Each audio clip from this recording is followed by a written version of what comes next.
है फ्रेंड्स, अस्सलाम वालेकुम। स्टोरी स्टार्ट करने से पहले please subscribe my channel, like my video and click on the bell icon. अब हम चलते हैं अपनी स्टोरी की जानिब, जुनून इश्क। इफ़ा बहुत ज़्यादा परेशान होती है अहमद के उस रवैये को देखकर। अहमद आपको क्या हुआ है? अहमद बिना कुछ कहे वहाँ से जा रहा होता है। इरफा अहमद का फ़ौरन ही हाथ पकड़ लेती है, लेकिन अहमद उससे हाथ छुड़ाने की कोशिश कर रहा होता है। इरफा प्लीज़, मैं सब कोई तमाशा नहीं चाहता किसी के घर में, so please enough is enough. मैं कुछ देर के लिए तुम्हें टाइम देना चाहता हूँ। अगर तुम फ्री हो तो मुझे मैसेज या कॉल कर देना, फिर मैं तुम्हें पिक करने के लिए आ जाऊँगा। पर अहमद, आप मेरे साथ क्यों नहीं रहोगे? नहीं, मैं नहीं रह सकता। पापा ने जो बुलाया है, मुझे जाना पड़ेगा।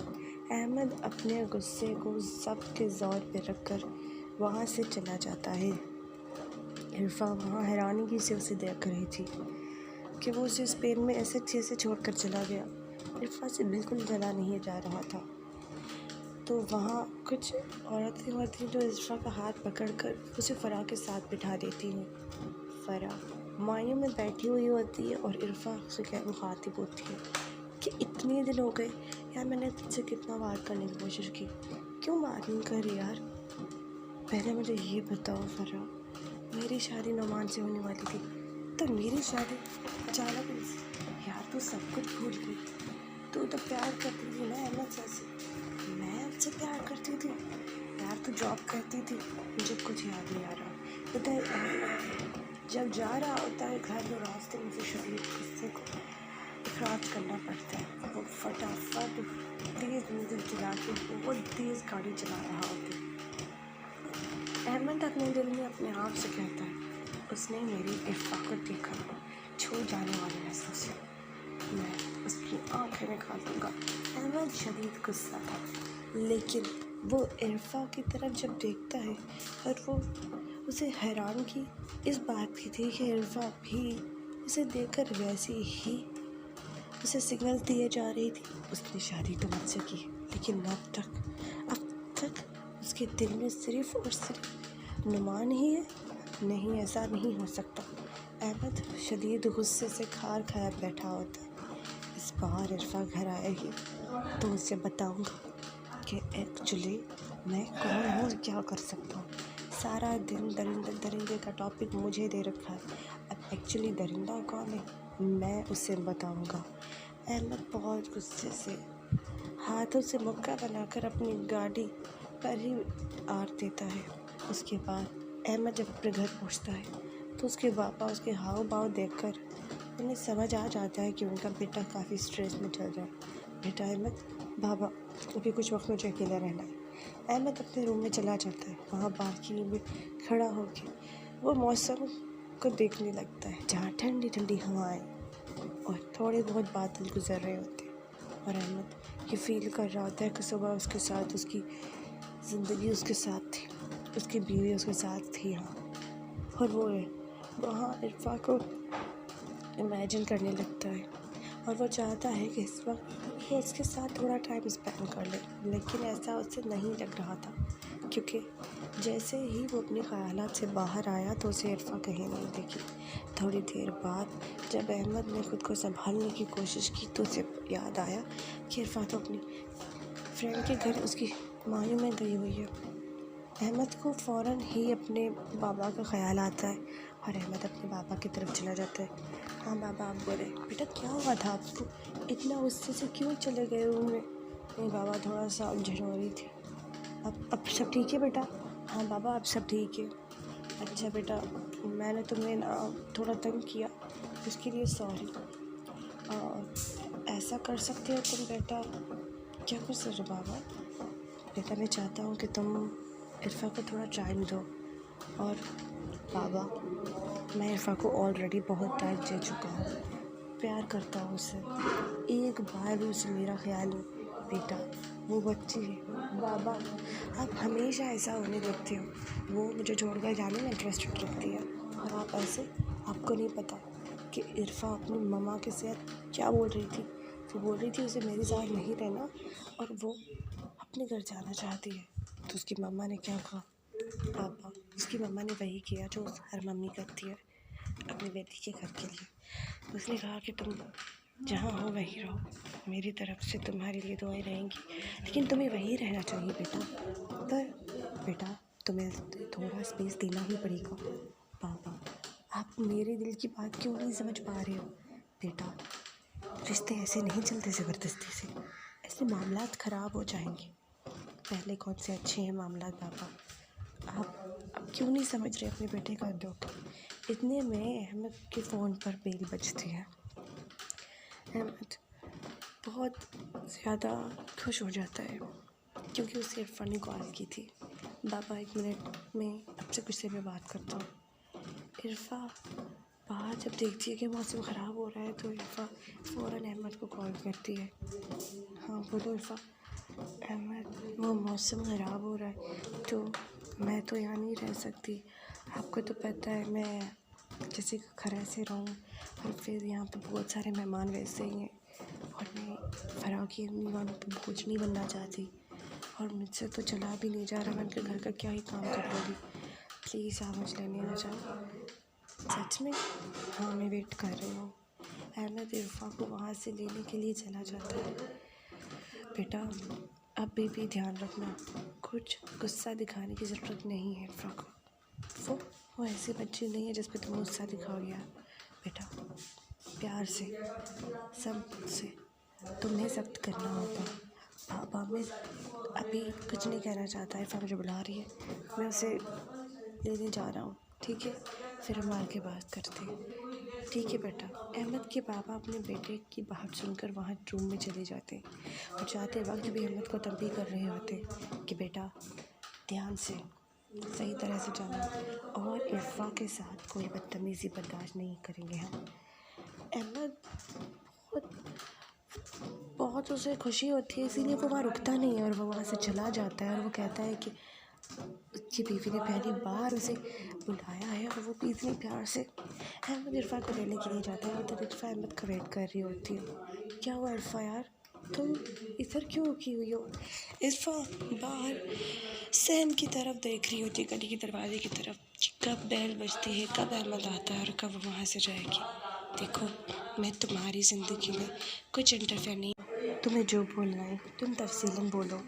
पता नहीं का क्या मतलब? मैंने नुमान की आंखों में पता नहीं क्यों कुछ अजीब सा देखा है फराह। मुझे पता नहीं क्यों लग रहा है कि तो शायद तुमसे शादी करने में इंटरेस्टेड नहीं है।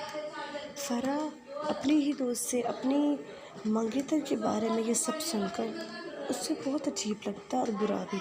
इरफा तुम अब भी नुमान की मोहब्बत से नहीं निकली हो यार। अब तो तुम शादी कर चुकी हो, उसके साथ बहुत खुश हो। आज कह दिया तो कह दिया, तुम मेरी दोस्त हो इसीलिए मैं कुछ नहीं कह रही। तुम्हारी जगह अगर कोई और होता तो मैं उसे बता देती। इरफा ये नहीं चाहती थी कि वो इस पर नाराज़ हो।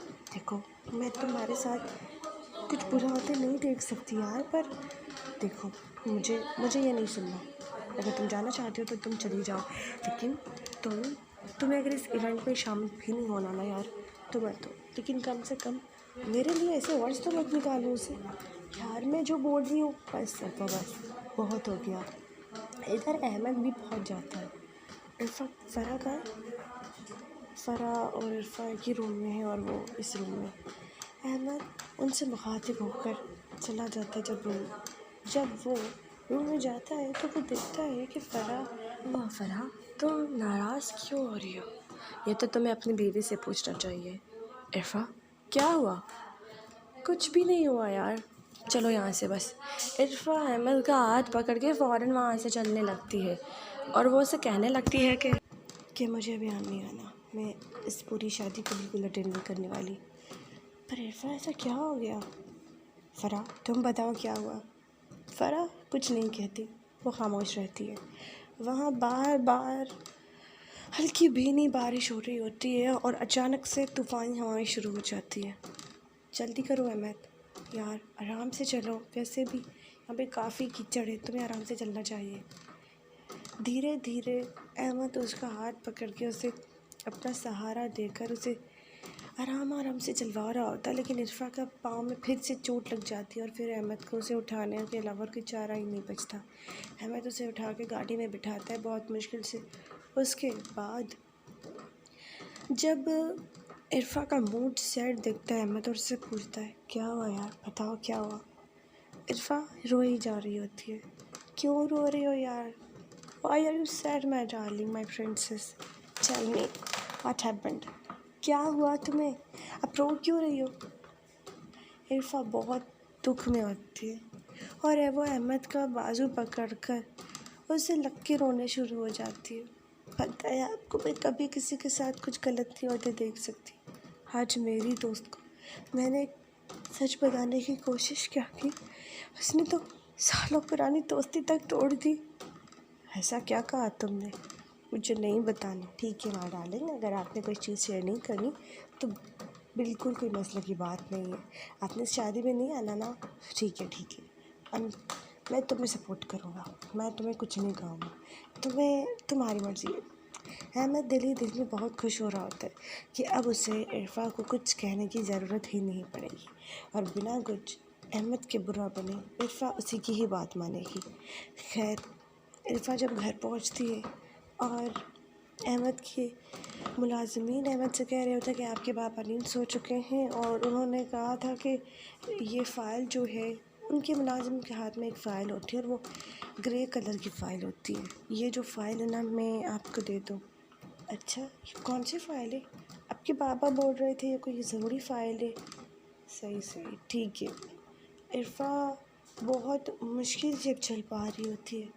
अहमद, प्लीज़ आप मुझे रूम तक छोड़ देंगे? आप एक काम करें, आप ये फ़ाइल अम्मा भी को दे दीजिएगा, वो हमें खुद दे देंगी। लेकिन अम्मा भी तो सो चुकी है। सच में? इरफा से चला नहीं जा रहा होता है और वो मुलाजिम से कहते हैं कि आप जाएं, रूम का दरवाज़ा खोलें और फ़ाइल वहाँ मेरे डेस्क पे रख दीजिएगा। सही है। तो इरफा को उठाए अपनी बाहों में आराम आराम से सीढ़ियाँ चढ़ के ऊपर की जानिब जा रहा होता है। इरफा बेचारी का आज पूरा दिन बहुत बुरा गुजरता है। हाँ, इरफा जैसे अपने रूम में पहुंचती है तो अहमद उसे फ़ौरन ही कपड़े निकाल के देता है और कहता है, फ़्रेश होने चली जाओ। अहमद, आज नहीं कल। हाँ, this is bad manners dear, you go now and wash yourself. ठीक है, तब तक मैं अपनी फ़ाइल चेक कर लेता हूँ। सही है। अहमद जैसे इरफा को कपड़े निकाल के दे देता है, बहुत मुश्किल से उसे वॉशरूम भेजता है। तब इरफा जब वॉशरूम चली जाती है तो अहमद वो फ़ाइल उठा के देख लेता है। जब वो फ़ाइल देखता है तो उसकी आँखें फटी की फटी रह जाती हैं। वो फ़ाइल एक्चुअली में अहमद की उन खेतों की थी जो अहमद के डैड बेचना चाह रहे थे, जिसके लिए वो अहमद को लाहौर भेज रहे थे।